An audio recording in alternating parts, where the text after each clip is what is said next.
Okay, so you're ready to write the first part of the research report, the introduction to the literature.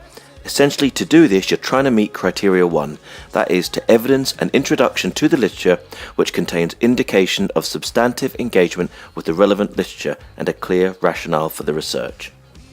Okay, in about 600 words, what this section does is it allows you to take the reading that you've done and bring it together so that the reader knows the key pieces of research that's been done in the field and why it is you need to do your piece of research. Okay, now this is a good point at which to introduce Helen. She's one of our markers for this module. Things that I think make a good literature review. One is that the literature is woven into a clear rationale for your study. So it's not just a description of research, but it's woven into an argument for, essentially it's answering the question, what's the point of my study? And so you need to talk about the existing understandings in the field, as well as kind of where the gaps are, what you're doing that's different. Okay, so there are 4 common rationales and you can use one of them or more than one if appropriate for your study. The first rationale is you're carrying out the research to test a theory. So let's say somebody had theorized that schizophrenia is due to high blood pressure. You may undertake a piece of research in order to test this. Okay, rationale 2, you carry out the work to replicate an existing finding. Let's say somebody had found in France that schizophrenia was due to high blood pressure. Is it also going to be the case that that could hold in the UK? So that could be a rationale for you doing your piece of research. Okay, rationale number 3. You carry out your work to extend the findings of previous research. So, for example, if work in the past had shown that bloodletting via leeches helped people diagnosed with schizophrenia, then you may carry out a piece of work to extend this finding. Is it the case that men and women were equally affected by this process? Does it help to bloodlet early in life rather than later in life? How much blood needs to be let? So you can carry out your research to extend previous findings. Okay, rationale number 4. You might be carrying out your research to resolve an anomaly in the literature. That is, there may be inconsistencies, discrepancies or disagreements. So, for instance, researchers in China might have suggested that schizophrenia is due to high blood pressure. However, research in America might have suggested it isn't. So you might be carrying out your research to see which of these is more or less persuasive. That is, to address inconsistencies in the previous findings. That's a strong rationale. Now there are 5 key tips here. They're like secrets of the trade that absolutely put a smile on markers' faces. I'm just going to be like the master magician here. I'm just going to put them all out there and tell you what they are.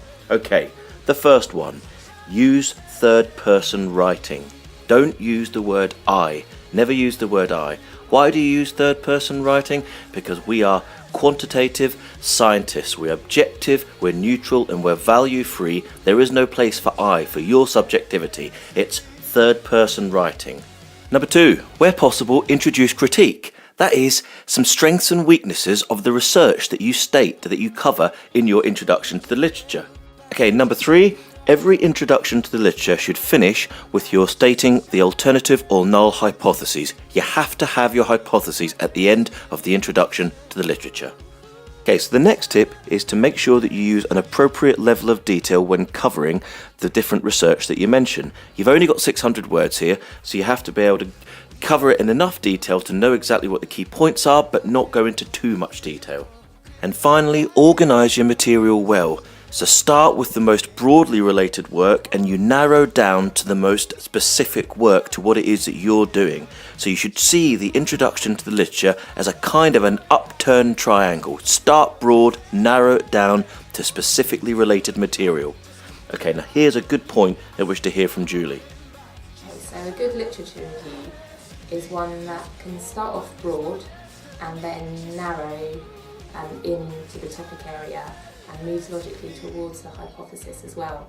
So if your topic area is something like Facebook, when I say start off broad, you could start off by talking more generally about social media and then focus in on Facebook and studies that have been done on Facebook and then move that logically towards your hypothesis. Okay, here's good example number 1. Remember we talked about starting broad and then being more and more specific. Well, what this student does is they start nice and broad. They start with some information about the digital age and some information about some general statistics on Facebook. It's very broad stuff before they go into their specific literature. Second example is a lovely example of a rationale. Look at that sentence. However, there is limited research available that focuses on gender-based cyberbullying experiences. Thus, the purpose of the research is to develop the field of knowledge regarding cyberbullying. They're giving a very clear example of why it is that this research has to happen. Okay, remember we talked about critique? What this student does here is they talk about a particular piece of research, and at the end they say, however, it is unclear how a negative experience is defined, which creates some ambiguity. What they're doing is they're critiquing the definition and clarity in that piece of research. A nice little example of how to do critique. Here, the final good example of what we're talking about are two clear hypotheses at the end of the introduction to literature that are clearly justified in the sentence above them. Very, very, very nice example. So nice, actually, I feel quite emotional just looking at it. Okay, folks, here's bad example number 1. Remember, we don't do first-person writing because we're not doing subjective work. We're using a quantitative positivist epistemology, okay? So we write in the third person. What this student's done is they've started a sentence, I found a study indicating that. Bad practice number 1. Okay folks, example of bad practice number 2, that is using secondary sources or using lazy referencing. This is a very, very bad thing, it's poor practice and it's easy not to do. Funnily enough, in a recent list of bad things published in the UK, it actually came in the top 10. Okay, so a final checklist. Number 1, have you arranged your work from broadly relevant material to directly relevant material? Number 2, is there evidence that you've done enough reading to be able to know the field and where your study sits within it? Number 3, is there a clear reason for doing the research that is linked to the literature? That is a clear rationale. Number 4, does it contain 2 clear hypotheses that are justified?